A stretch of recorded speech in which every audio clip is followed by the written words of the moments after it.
Salam, salam saudara terkasih dimanapun saudara berada. Kembali lagi bersama saya untuk sama-sama kita merenungkan firman Tuhan. Saudaraku terkasih, tema pada kali ini adalah manfaat dalam pencobaan. Nah, dalam renungan singkat kali ini akan saya ambil di dalam 1 Korintus pasalnya yang ke-10 ayatnya yang ke-13.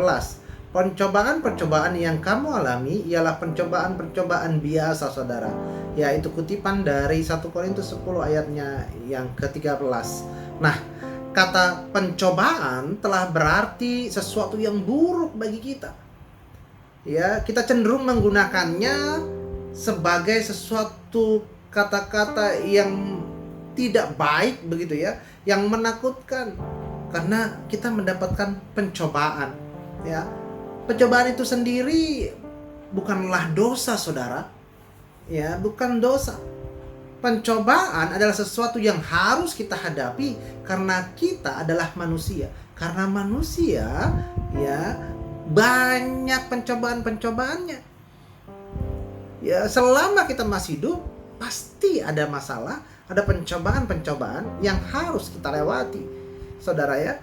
Jadi, jangan pernah saudara berpikir untuk tidak ada masalah sama sekali di dalam hidup saudara.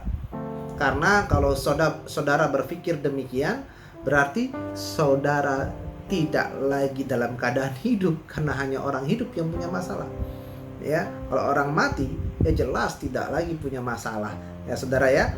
Nah, tidak dicobai berarti bahwa kita sudah sedemikian memalukan sehingga kita terlalu hina untuk dihiraukan. Namun banyak di antara kita yang mengalami beratnya pencobaan yang tidak seharusnya kita alami. Hanya karena kita telah menolak untuk mempersilahkan Allah mengangkat kita ke tingkat yang lebih tinggi. Nah, pencobaan itu untuk mengangkat kita ke tingkat yang lebih tinggi. Derajat kita akan dinaikkan. Ya, ibarat sekolah, saudara sedang ujian. Kalau saudara lulus ujian, ya saudara naik kelas. Ya, kalau nggak lulus ujian, ya saudara di kelasnya itu-itu aja. Nggak bakal naik kelas. Ya, nah, jadi saya mau menyatakan bahwasannya Tuhan menyelidiki batin manusia. Ya, menyelidiki batin manusia. Di sini pencobaan itu sesuai dengan sifat sesungguhnya dari orang yang dicobainya. Dan menyingkapkan kemungkinan dari sifatnya. Setiap orang sebenarnya menentukan tingkat pencobaannya sendiri loh. Ya, karena pencobaan akan datang kepadanya sesuai dengan tingkat sifat batin yang mengendalikannya. Oh, menarik ya. Sangat menarik. Nah, jadi saya mau mengatakan pencobaan ialah penyingkapan. Apa yang disingkap nih ya? Penyingkapan sifat sebenarnya keberadaan manusia. Ya, bertujuan untuk mengubahkan sifat manusia yang tidak benar di hadapan Allah, saudaraku. Ya, penyingkapan ini melalui pertolongan Roh Kudus tentunya ya.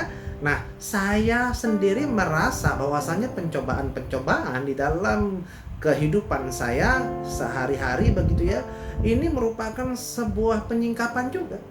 Bahwasannya sudah betul belum kepribadian saya, karakter saya dan lain sebagainya. Ketika saya lulus dari pencobaan ini, maka saya sudah menjadi orang yang lebih baik.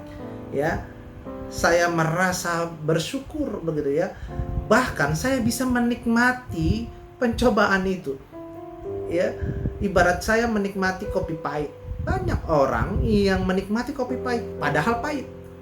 Nah, tingkat saya bukannya saya sombong, tetapi saya sudah menikmati pencobaan itu. Ya, saudara bisa lihat ya pelayanan saya seperti apa, tapi saya menikmati begitu ya. Kadang orang merasa takut, kok Bang Fadil bisa ya begitu ya. Nah, saya dulu juga ketakutan. Ya, tetapi saya sekarang sudah menikmati. Nah, sudah sampai ke tahap itu, saudara. Nah, bila saya menyerah dalam pencobaan, saya telah menjadikan nafsu menjadi ilah saya. Ya, dan pencobaan itu sendiri menjadi bukti bahwa hanya ketakutan saya sendirilah yang merintangi saya sehingga tidak lebih dini, ya, sehingga tidak lebih dini jatuh ke dalam dosa. Ya, istilahnya dosa yang tertunda karena saya takut, begitu ya. Nanti akan jatuh-jatuh juga karena ketakutan saya, begitu ya. Karena pencobaan bukanlah sesuatu yang dapat kita hindari. Malah sebenarnya itu perlu bagi kehidupan seseorang. Nah, begitu saudara, ya, pencobaan malah perlu bagi kehidupan seseorang. Nah, waspadalah dengan pemikiran bahwa Anda dicobai melebihi siapapun. Tidak ada pencobaan yang melebihi siapapun, ya. Yang Anda alami bukanlah sesuatu yang tidak pernah dialami orang lain. Allah tidak menyelamatkan kita dari pencobaan, tetapi Dia menopang kita di tengah-tengah pencobaan itu. Ya, baik, terima kasih. Itulah renungan singkat pada hari ini. Mari kita berdoa. Bapa di surga, tolong Tuhan, ya, kuatkan kami semua dalam pencobaan kami. Dan tolong Tuhan bimbing kami terus agar kami bisa lebih kuat Tuhan melewati pencobaan-pencobaan ini. Dan kami bersyukur Tuhan dengan pencobaan ini agar kami bisa terbentuk karakternya Tuhan. Terima kasih dalam nama Tuhan Yesus kami telah berdoa. Amin.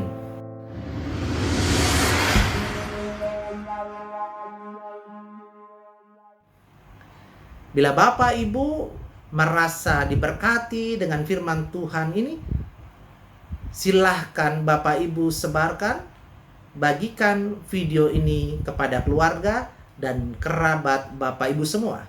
Terima kasih. Tuhan Yesus memberkati.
Salam saudaraku terkasih, dukung terus pelayanan FM TV dalam mewartakan kabar baik. Saudara juga bisa mendukung kami untuk tetap setia melayani dalam pengembalaan, pemuritan, seminar, pengajaran, konseling, pembangunan tempat ibadah, dan penuaian jiwa melalui baptisan. Kita bisa bergandeng tangan, kita satu hati untuk membesarkan kerajaan Tuhan. Terima kasih. Tuhan Yesus memberkati. Agar semua orang percaya.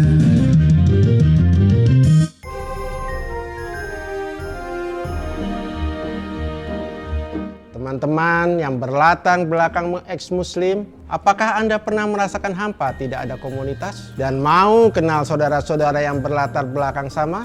Yuk, kumpul bersama kami sebagai wadah umat Tuhan yang rindu untuk memuji dan menyembah Tuhan dalam acara Natal bersama, persekutuan Jalan Lurus, Forum Fokus, dan Kultum dengan tema Isa Al-Masih Shiratal Mustaqim. Berbicara mengenai Isa Al-Masih Shiratal Mustaqim, yang dimana Isa Al-Masih adalah jalan yang lurus, bisa diartikan sebagai jembatan atau penghubung yang selama ini kita cari untuk bisa masuk ke dalam surga dan terhindar dari siksaan neraka. Ialah Isa Al-Masih. Ia adalah firman Allah, dan firman itu adalah Allah, memiliki kuasa sama seperti Allah. Karena itu, Ia, Isa Al-Masih, sanggup juga menyelamatkan dengan sempurna semua orang yang oleh Dia datang kepada Allah. sebab ia hidup senantiasa untuk menjadi pengantara mereka. Isa Al-Masih menjadi pengantara atau jembatan sehingga manusia dari dunia sampai ke sorga dengan selamat. Saudara mau mendengar ulasan lebih dalam mengenai Isa Al-Masih? Mari ikuti Natal bersama ini. Kita akan memuji serta menyembah Tuhan, dan juga ada talk show bersama narasumber dan tanya jawab tentang Isa Al-Masih sebagai jalan yang lurus, dan saudara akan mendengar kesaksian-kesaksian yang tentunya akan menguatkan iman saudara dan membuat saudara semakin intim dengan Tuhan. Catat dan datang di acara Natal bersama ini pada hari Jumat tanggal 23 Desember 2022 pukul 18 sampai selesai. Tempatnya di Diaspora City Center lantai 6 Tamrin City.